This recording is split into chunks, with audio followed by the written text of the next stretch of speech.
Bonjour à tous. L'Église de Port-Louis et l'équipe de praise que nous représentons sont heureux de vous rencontrer en ce matin. Bon sabbat à tous les membres respectifs de l'Église ainsi que les enfants. Bon sabbat aussi à toutes les personnes qui nous suivent en ligne en ce moment. Que ce jour saint vous apporte une bénédiction dans la gloire de Dieu. Je vous invite à tourner vers votre frère et votre sœur de gauche ou de droite pour leur souhaiter un bon sabbat.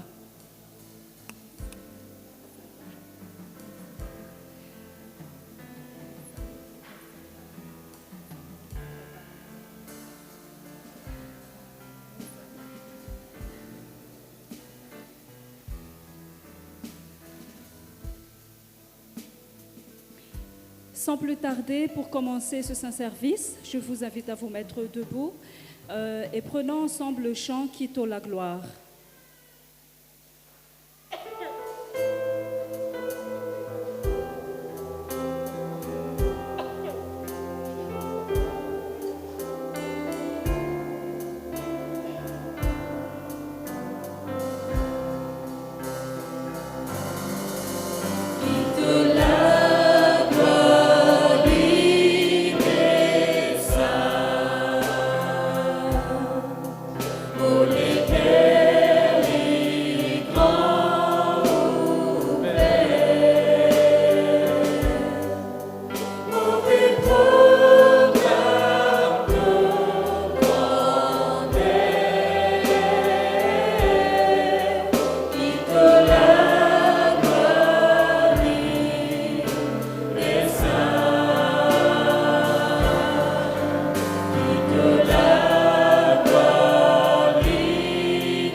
Je t'exalterai, ô mon Dieu, mon roi, et je bénirai ton nom à toujours et à perpétuité.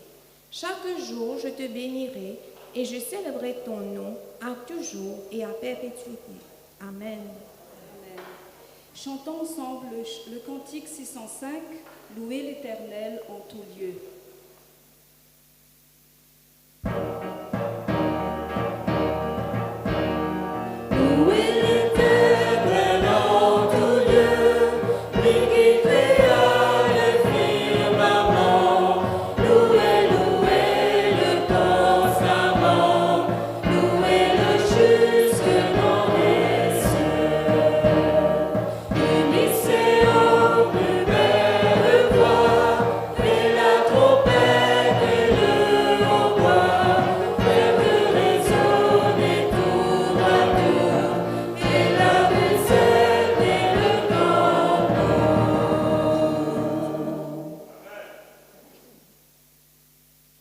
J'inviterai ceux qui le peuvent à se mettre à genoux, ou sinon vous restez debout.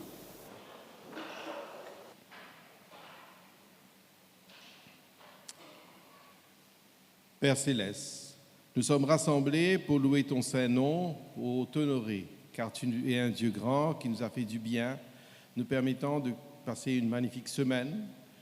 Bien qu'il y ait eu quelques soucis, quelques problèmes, tu as été à nos côtés, tu as permis à ce que des miracles s'accomplissent pour que nous soyons présents maintenant en ton temple. Que les moments que nous allons passer soient bénis et que nous soyons édifiés par ta parole, par les chants, par les prières, par tout ce qui se fera, pour que nous puissions bâtir notre foi sur ce rocher qu'est le Christ. Et ainsi, armés, nous pourrons faire face à toute situation en attendant ton prochain retour. Bénis celui qui parlera de ta part, soit avec Gilles, garde-le, fortifie-le et que l'Esprit Saint puisse l'inspirer pour adresser le message qui nous transformera. Que tu sois avec aussi tous ceux qui sont à travers l'île et à travers le monde à pouvoir parler de ta part. Que le message soit prêché avec force et grâce pour hâter ton avènement. Donne au pays la capacité d'avoir cette liberté, de prêcher l'Évangile et que tu bénisses nos dirigeants pour qu'ils aient la sagesse, la capacité de gérer le pays convenablement et en toute liberté. Merci de ce que tu es avec nous tous, d'être avec les malades, de ceux qui souffrent. Nous te remercions des miracles que tu accomplis, de ceux que tu les gardes tous, Seigneur, tu les connais, ils sont peut-être à nous écouter, à nous suivre à travers l'Internet ou présents ici, que tu les gardes tous, Seigneur, et que tu leur fasses du bien. Ces grâces et mérites, nous te demandons, dans le beau nom de Jésus, notre seul et Sauveur. Amen. Amen.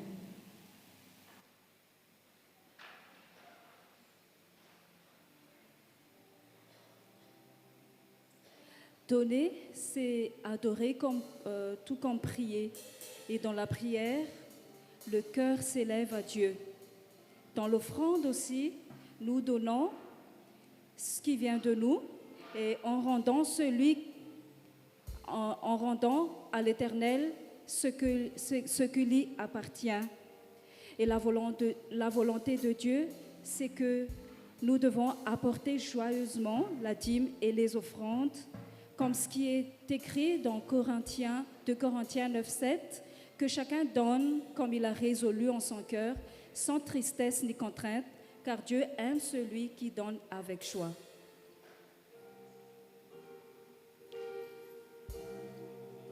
Pendant que nous rendons la collecte, chantons ensemble le chant « À toi dans les bienfaits ».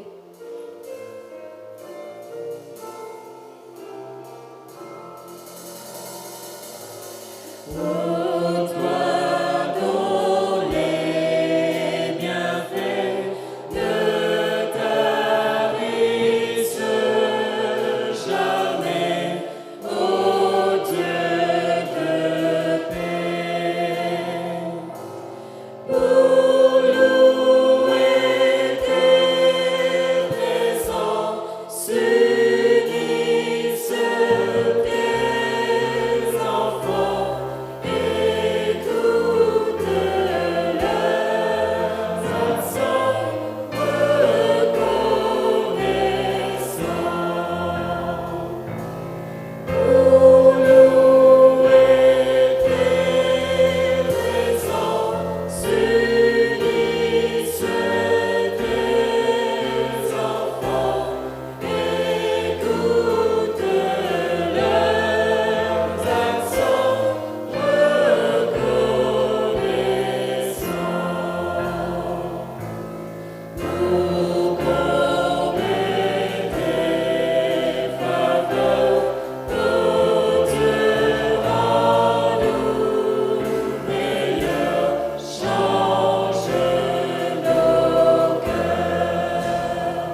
notre Dieu, notre Père, nous voulons te dire merci pour le courage et la force et ta fidélité envers nous.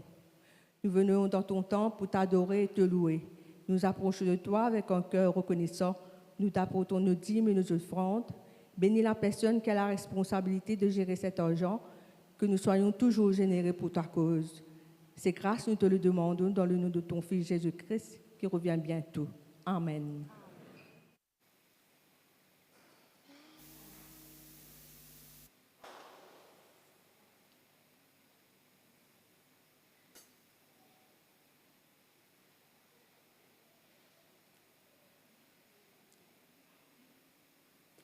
Je bénis l'Éternel, mon conseiller.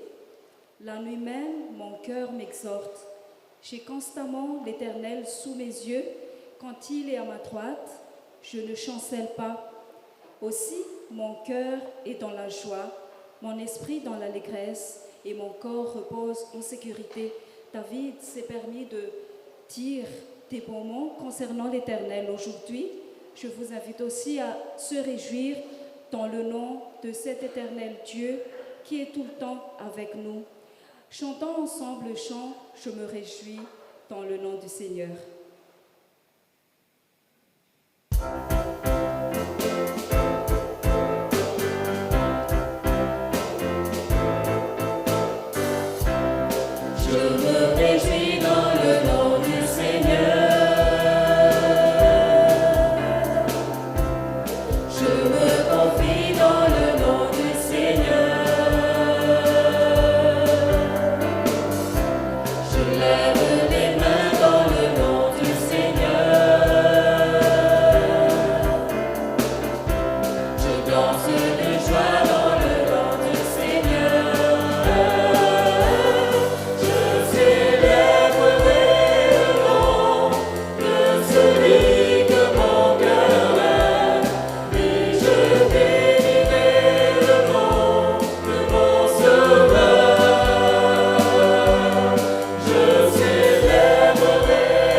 Dieu nous a donné une grande promesse d'être avec nous tous les jours jusqu'à la fin du monde.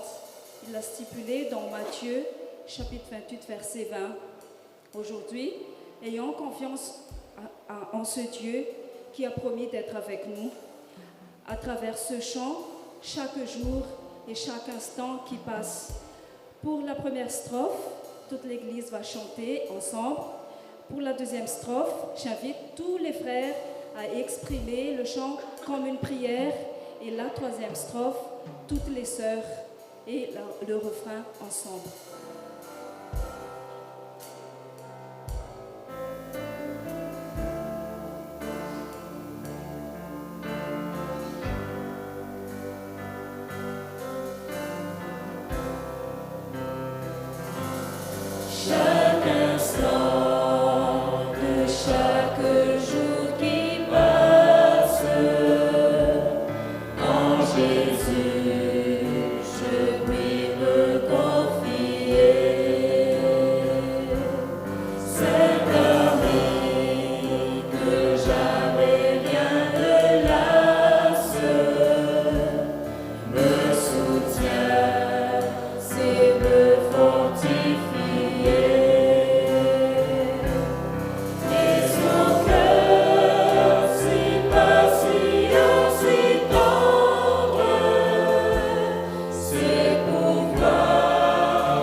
Demandons à Dieu de travailler déjà notre cœur et de préparer le chemin pour que nous puissions recevoir ces paroles et l'appliquer dans notre vie.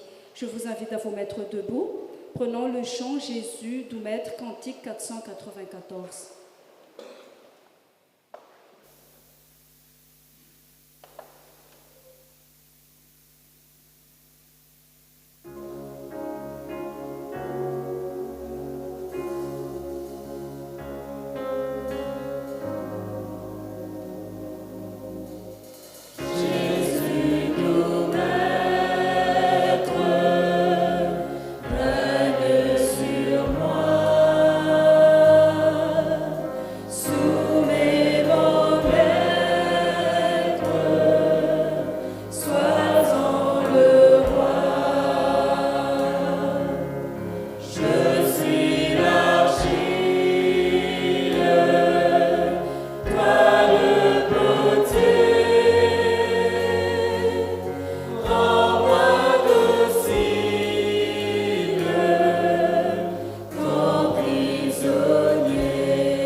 Asseyez-vous.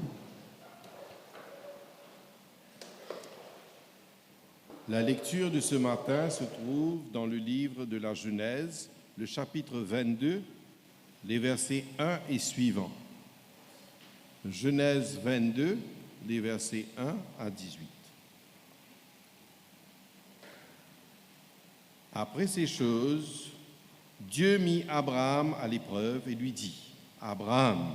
Et il répondit, « Me voici. » Dieu dit, « Prends ton fils, ton unique, celui que tu aimes, Isaac, va-t'en au pays de Moria, et là offre-le en holocauste sur l'une des montagnes que je te dirai. » Abraham se leva de bon matin, sella son âne et prit avec lui 2 serviteurs et son fils Isaac. Il fendit du bois pour l'holocauste et partit pour aller au lieu que Dieu lui avait dit. Le 3e jour, Abraham, levant les yeux, vit le lieu de loin. Et Abraham dit à ses serviteurs, « Restez ici avec l'âne. Moi et le jeune homme, nous irons jusque-là pour adorer et nous reviendrons auprès de vous. » Abraham prit le bois pour l'holocauste, le chargea sur son fils Isaac et porta dans sa main le feu et le couteau. Et ils marchèrent tous deux ensemble. Alors Isaac, parlant à Abraham, son père, dit, « Mon père !» Et il répondit, « Me voici, mon fils. » Isaac reprit, « Voici le feu et le bois, mais où est l'agneau pour l'Holocauste? Abraham répondit, mon fils, Dieu se pourvoira lui-même de l'agneau pour l'Holocauste. Et ils marchèrent tous deux ensemble. Lorsqu'ils furent arrivés au lieu que Dieu lui avait dit, Abraham y éleva un autel et rangea le bois. Il lia son fils Isaac et le mit sur l'autel par-dessus le bois. Puis Abraham étendit la main et prit le couteau pour égorger son fils. Alors l'ange de l'Éternel appela des cieux et dit, Abraham, Abraham, et il répondit, me voici. L'ange dit, n'avance pas ta main sur l'enfant et ne lui fais rien, car je sais maintenant que tu crains Dieu et que tu ne m'as pas refusé ton fils, ton unique. Abraham leva les yeux et vit derrière lui un bélier retenu dans un buisson par les cornes. Et Abraham alla prendre le bélier et l'offrit en holocauste à la place de son fils. Abraham donna à ce lieu le nom de Jéhovah-Jireh. C'est pourquoi l'on dit aujourd'hui à la montagne de l'Éternel, il sera pourvu. L'ange de l'Éternel appela une seconde fois Abraham des cieux et dit, je le jure par moi-même, parole de l'Éternel, parce que tu as fait cela et que tu n'as pas refusé ton fils, ton unique, je te bénirai et je multiplierai ta postérité comme les étoiles du ciel et comme le sable qui est sur le bord de la mer. Et ta postérité possédera la porte de ses ennemis. Toutes les nations de la terre seront bénies en ta postérité parce que tu as obéi à ma voix. Amen. Nous souhaitons encore une cordiale bienvenue à tous nos amis, tous ceux qui sont là peut-être pour la première fois ou ceux qui nous suivent à travers l'Internet. Que vous soyez bénis et que vous soyez remplis de grâce. Notre cœur déborde de joie aussi pour voir des visages amis d'autres églises, de Terre-Rouge. J'ai vu plusieurs membres de Terre-Rouge. Et ensuite, nous avons une très grande joie d'avoir avec nous Alain, qui récupère de son accident. À lui, la bienvenue. Il a été toujours dans nos prières et nous pouvons dire un grand Amen à ceux qui soient présents parmi nous. Amen. Sans autre, je vais céder la place à notre frère Gilles Bissou, que vous connaissez très bien, qui est un prédicateur laïque de l'église, ancien de l'église de Bambou. C'est lui qui va passer le message de la part de Dieu.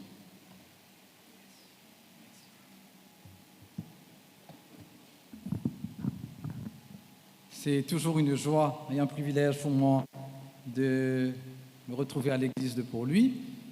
Je faisais le commentaire suivant à Roel et à Danick, qu'on était dans la petite pièce derrière.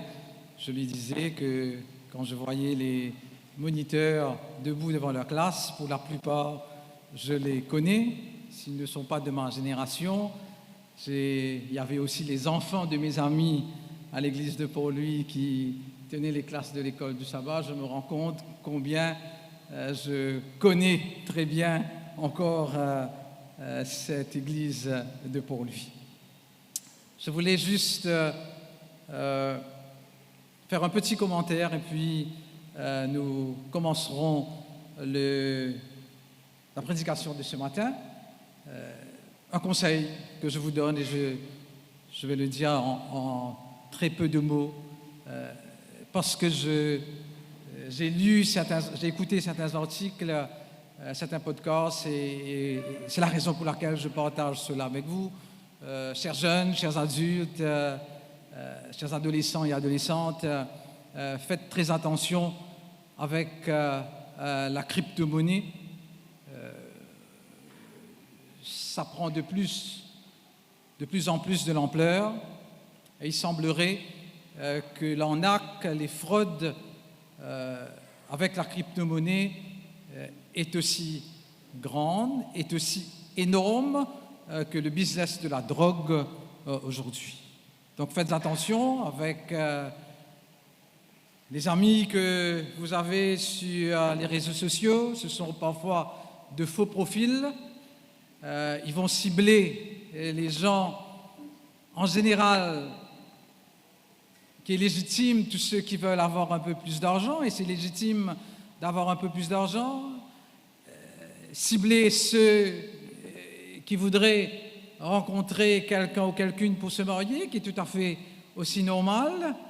Mais après, le but derrière tout ça, il y a des entreprises au Myanmar, au Laos, il semblerait même à Dubaï aujourd'hui, nous avons des jeunes qui travaillent dans ces entreprises et comme responsabilité, c'est tout simplement d'arnaquer les gens et d'arnaquer beaucoup de gens en Europe, en Amérique, juste pour vous dire combien ce business aujourd'hui est un business qui est aussi puissant que le business de la drogue. Je disais, c'est légitime de vouloir avoir plus d'argent. Alors, faites confiance à Dieu, priez Dieu et travaillez dur. Et Dieu vous donnera ce dont vous avez besoin.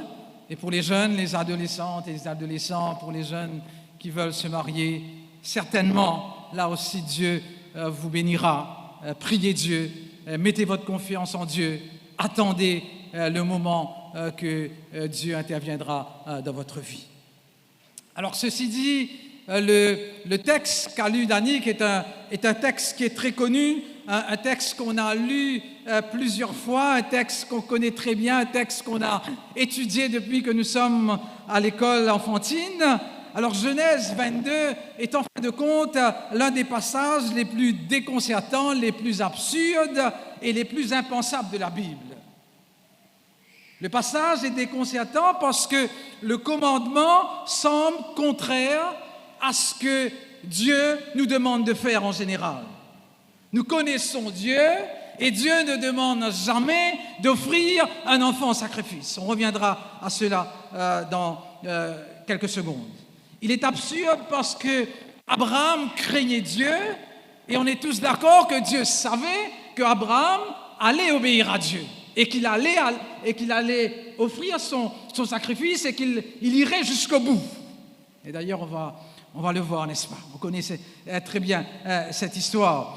Alors, c'est aussi impensable parce que Dieu lui ordonne de faire quelque chose qu'on ne demande pas à un vieux papa de faire, ou une vieille maman, peu importe.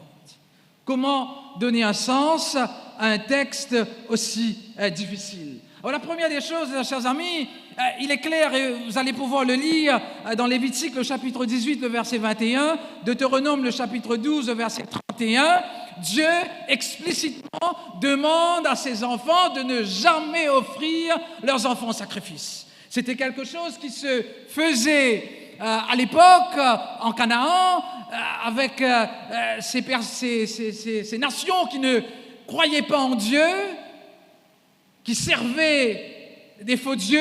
Ils offraient leurs enfants en sacrifice et Dieu leur avait dit explicitement, et vous allez lire le texte chez vous, de ne jamais offrir vos enfants en sacrifice. Et voilà que Dieu demande à Abraham de faire quelque chose que lui-même avait dit de ne pas faire.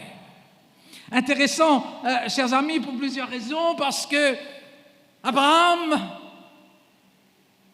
à son vieil âge, entendant la voix de Dieu, ne demande pas une autre vision. Beaucoup parmi nous, certainement, avec raison d'ailleurs, on aurait prié, on aurait jeûné pour être sûr que c'était la voix de Dieu. Abraham ne prie pas. Enfin, peut-être, en tout cas, le texte ne nous dit pas. Abraham ne jeûne pas.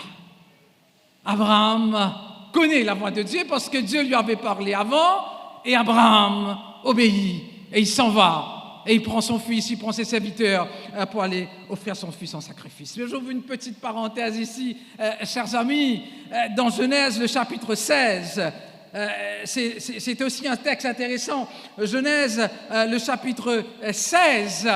Alors là, cette fois-ci, avec la complicité de sa femme, Dieu les avait promis qu'ils allaient avoir un enfant, que leur postérité allait être une postérité nombreuse. Et ils attendent, et l'enfant n'arrive pas.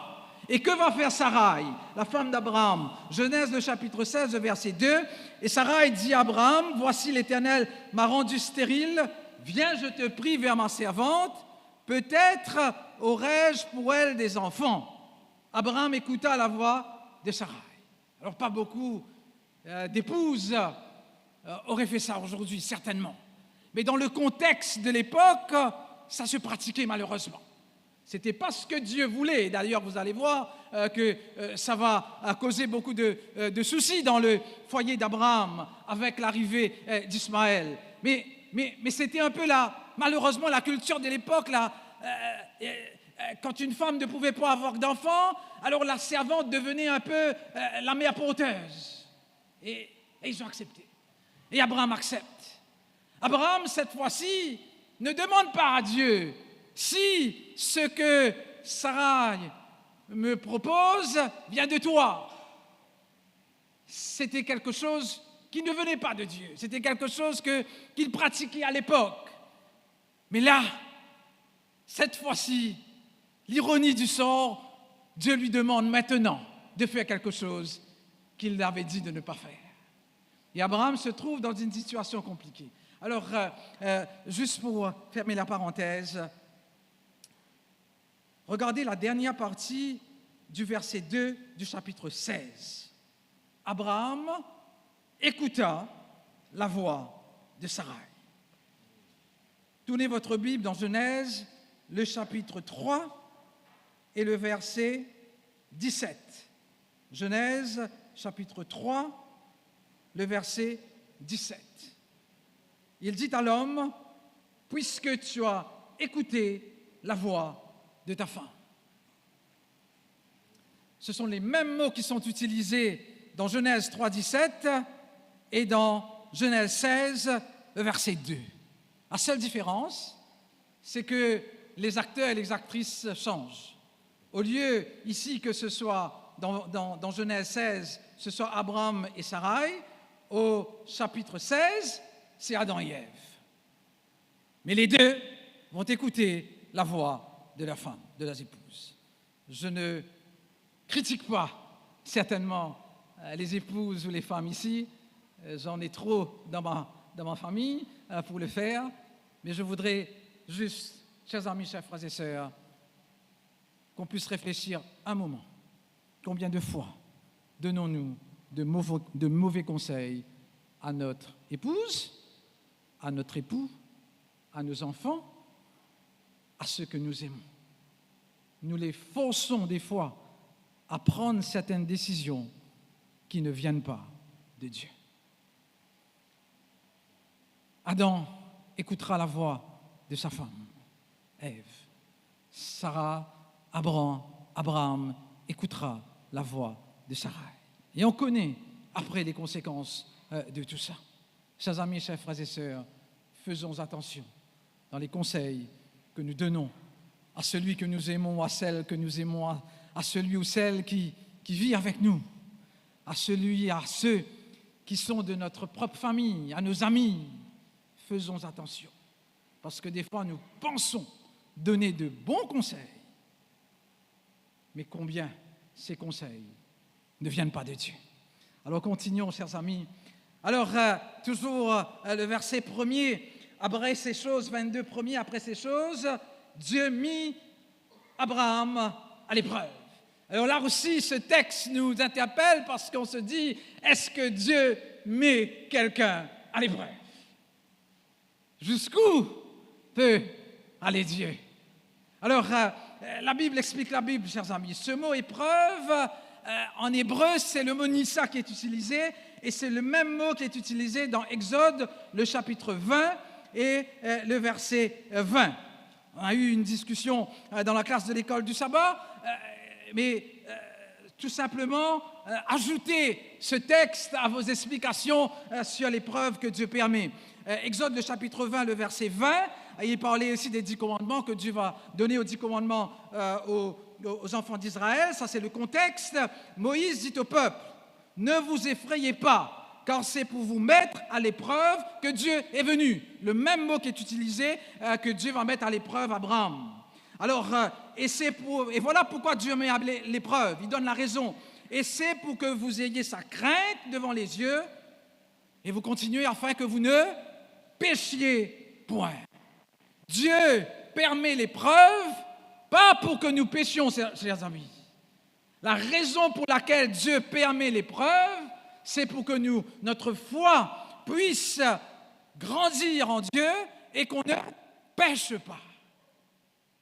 Jacques va dire, Dieu ne tente pas pour que nous péchions. Il n'est pas tenté, il ne tente pas.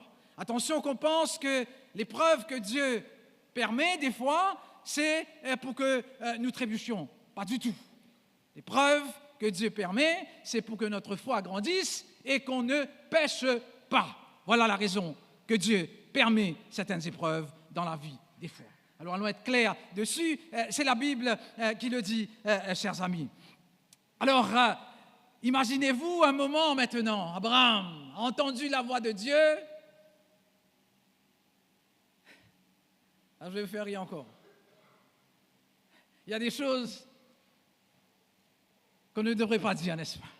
Imaginez un moment, Abraham se réveillant le matin et disant à sa femme, je dois aller sacrifier Isaac.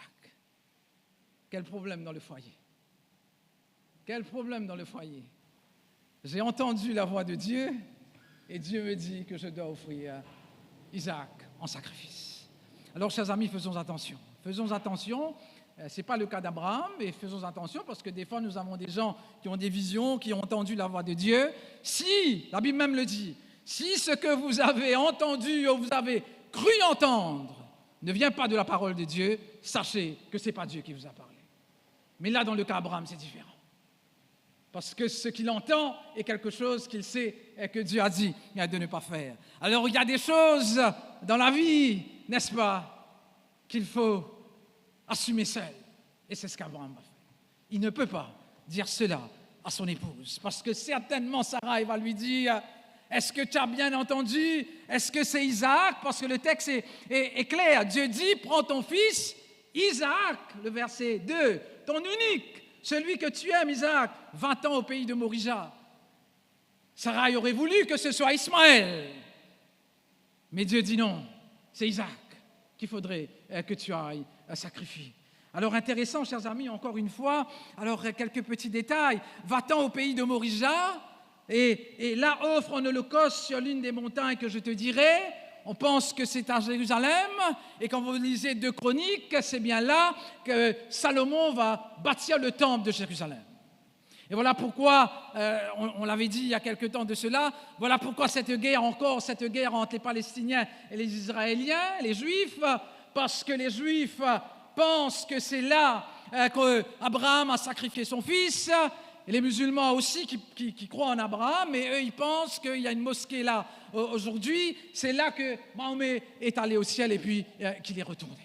Et ils ont une grande discussion depuis, chers amis. Donc, là où se trouve la mosquée, les Juifs pensent que c'est là que Salomon avait bâti le temple de Jérusalem.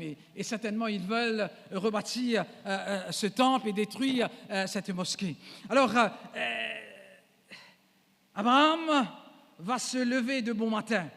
Il va sceller son âne et prier avec lui de serviteurs. Alors le texte est intéressant pour plusieurs raisons.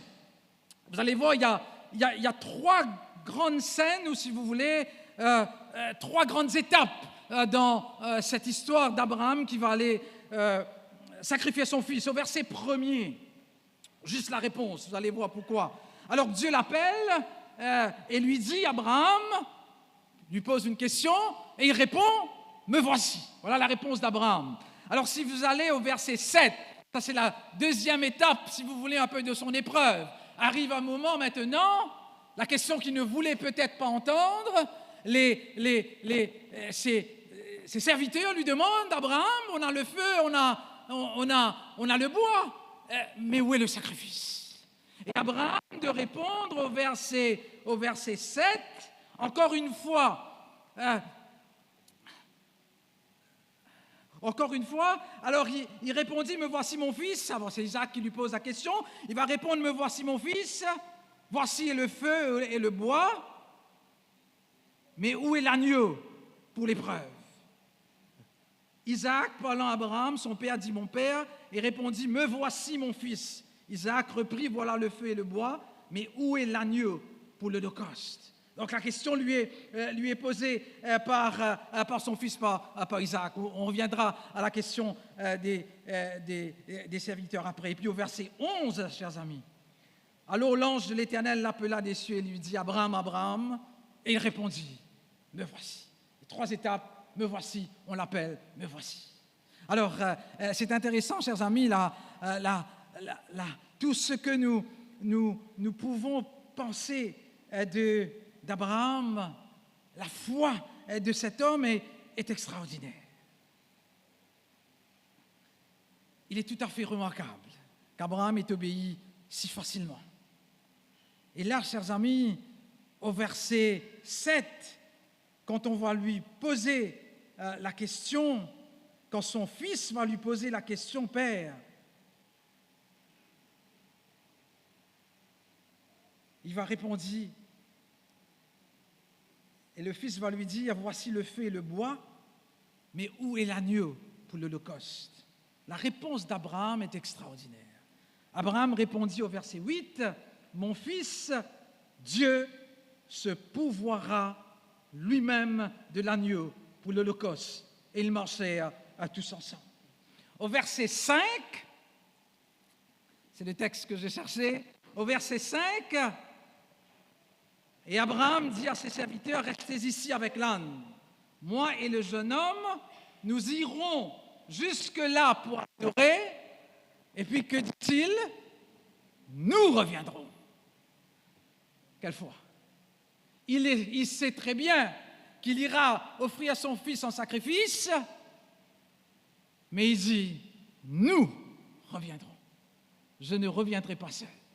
Alors comment la foi de cet homme, comment pensait-il qu'il allait avoir quelque chose d'extraordinaire? On n'en sait rien. Mais Abraham va jusqu'au bout. Et arrive maintenant au verset 8, quand Isaac va lui poser la question, où est le sacrifice? Il va répondre à son fils au verset 8, mon fils, Dieu se pourvoira lui-même de l'agneau pour l'Holocauste. Dieu se pourvoira lui-même de l'agneau pour l'Holocauste. Le français dit Dieu se pourvoira.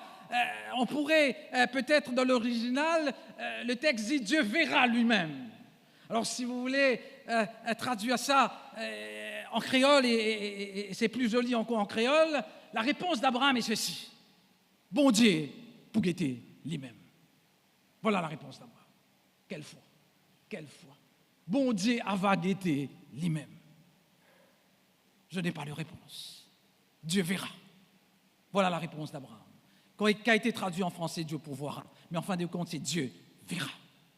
Dieu va guetter qui dit pour faire lui-même. Voilà la réponse d'Abraham, chers amis. Alors, Hébreux, le chapitre 11, versets 17 et 19, nous donne peut-être un peu plus d'éclairage sur ce que pensait Abraham. Hébreux, le chapitre 11, versets 17 et 19. Alors voilà ce qu'il est dit. Mais maintenant, verset 17, c'est par la foi qu'Abraham offrit Isaac lorsqu'il fut mis à l'épreuve et qu'il offrit son fils unique, lui qui avait reçu les promesses, et à qui il avait été dit en Isaac sera nommé pour toi une postérité. Il pensait que Dieu est puissant, même pour ressusciter les morts, aussi le recouvra-t-il par une sorte de résurrection. Est-ce qu'Abraham déjà pensait que Dieu allait pouvoir ressusciter son fils? Le texte ne nous le dit pas, mais en tout cas Hébreux le dit. Mais ce qui est intéressant, chers amis, si aujourd'hui on connaît l'histoire de la Bible, on connaît l'histoire des enfants d'Israël, on connaît le Nouveau Testament, on connaît que Dieu a ressuscité des gens. Quand Dieu demande à Abraham de sacrifier son fils, jusqu'à Genèse 22, il n'y a pas de résurrection. Et Abraham, comment pense-t-il à la résurrection? Je n'en sais rien.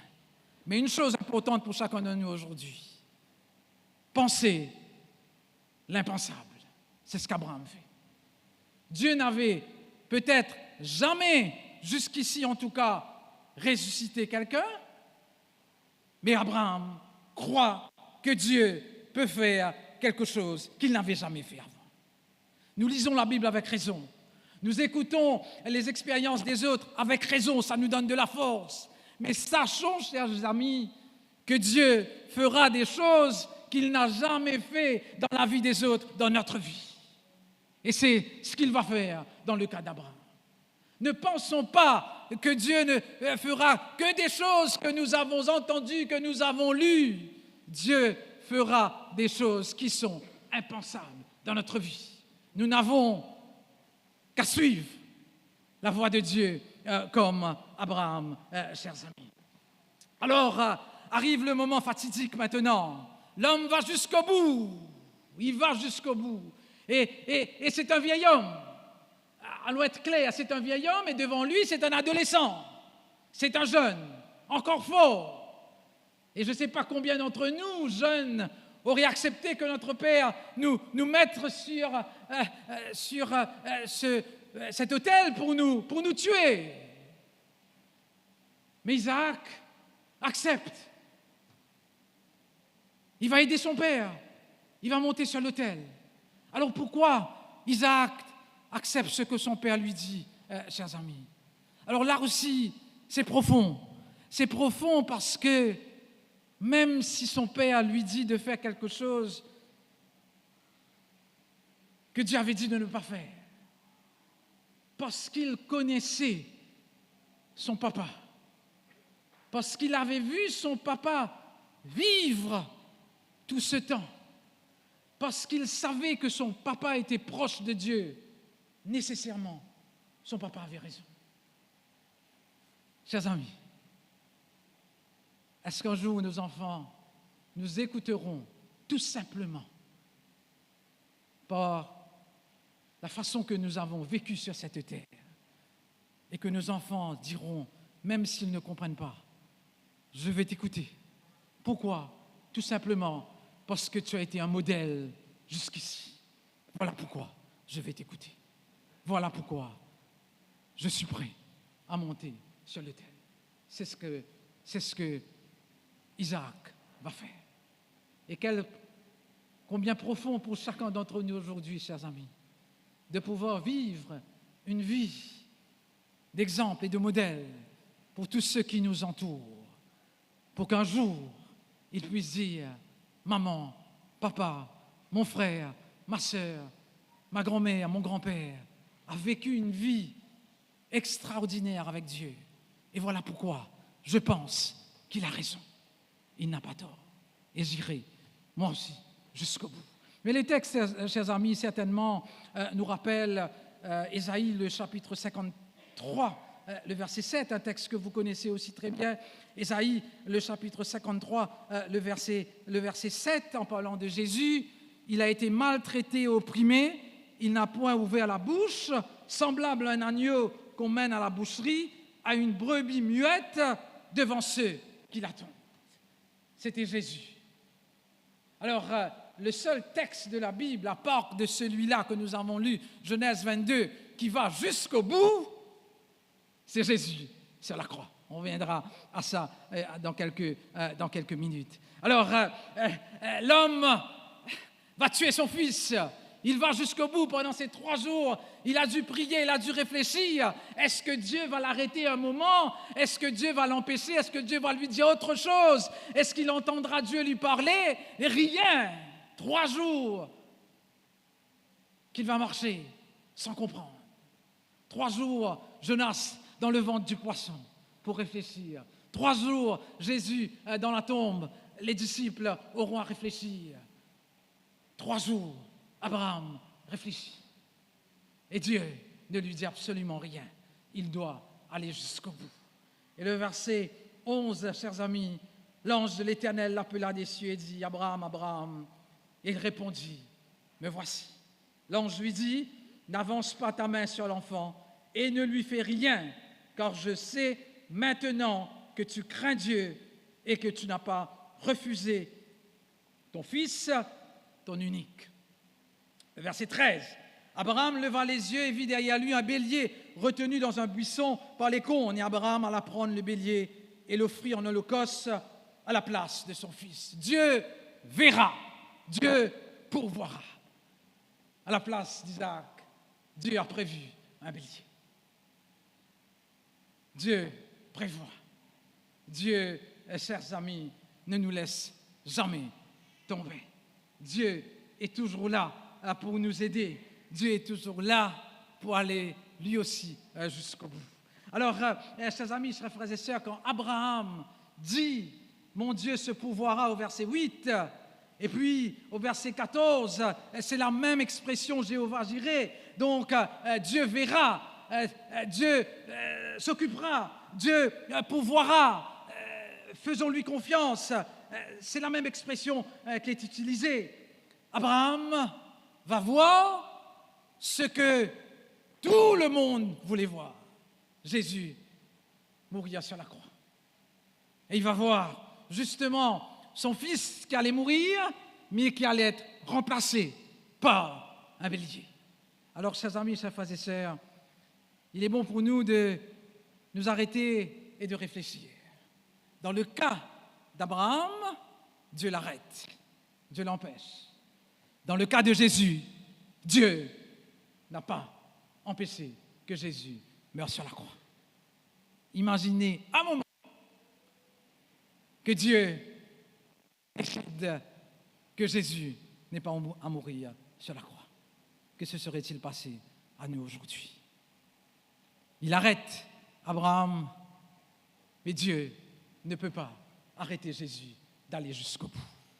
Jésus avait à aller jusqu'au bout pour que nous puissions, nous, un jour, aller jusqu'au bout, jusqu'au ciel. Voilà pourquoi Dieu, chers amis, dans le cas de Jésus, n'a pas pu empêcher que son Fils meure sur la croix.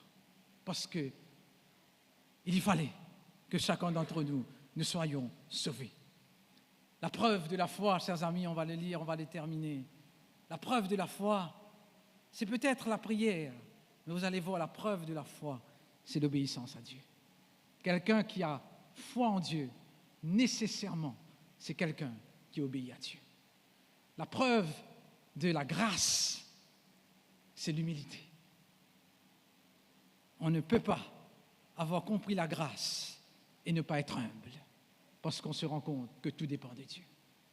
Le sabbat nous rappelle que nous n'avons pas à travailler pour aller manger, pour aller prendre un bon repas à la maison. Dieu a prévu, Dieu pourvoira. Et dans le cas ici, chers amis, le texte continue. Alors, la promesse maintenant est faite à Abraham pour avoir allé jusqu'au bout. Verset 15, l'ange de l'Éternel appela une seconde fois à Abraham des cieux et dit, « Je le jure ». Il paraît que c'est le premier serment qui se trouve dans la parole de Dieu, dans la Genèse. C'est le premier. « Alors je le jure par moi-même, parole de l'Éternel, parce que tu as fait cela et que tu n'as pas refusé ton fils, ton unique. Je te bénirai et je multiplierai ta postérité comme les étoiles du ciel et comme le sable qui est sur le bord de la mer, et ta postérité possédera la porte de ses ennemis. » Alors le verset 18, « Toutes les nations de la terre seront bénies en ta postérité, et la raison est donnée parce que tu as obéi à ma voix. » Tout simplement. Nous passerons par la porte du ciel très bientôt, par grâce, certainement. Nous allons jeter nos couronnes aux pieds de Jésus parce que nous nous rendrons compte que nous ne méritons pas d'être sauvés. C'est par grâce que nous sommes sauvés. Mais comme Abraham, il nous sera dit, parce que tu as obéi à ma voix, parce que tu as été jusqu'au bout. Tu as pu tomber, mais tu te relevé avec moi, chers amis. Voilà pourquoi est-ce que nous passerons cette porte bientôt. Alors si Dieu s'est donné tant de mal pour nous sauver, si Dieu a épargné Abraham de tuer son fils, mais qu'il a dû permettre à ce que Jésus meure sur la croix,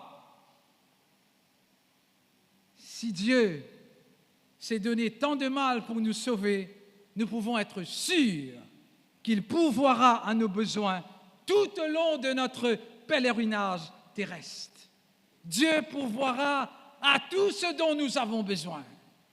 Si Dieu n'a pas épargné son Fils unique pour mourir sur la croix, comment ne nous donnera-t-il pas aussi gratuitement toutes choses?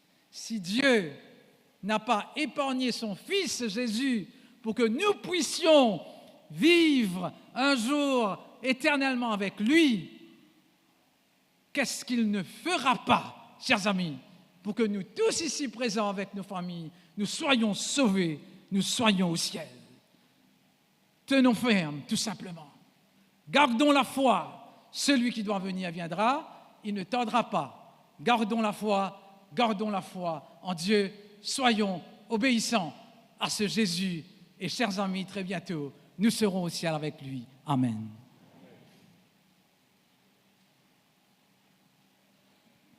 Je vous invite à vous mettre debout et nous chanterons le cantique 300, « Vaillant soldat de Jésus-Christ ».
Merci infiniment, grand Dieu, pour ces bons moments que nous avons passés dans ton temple ce matin.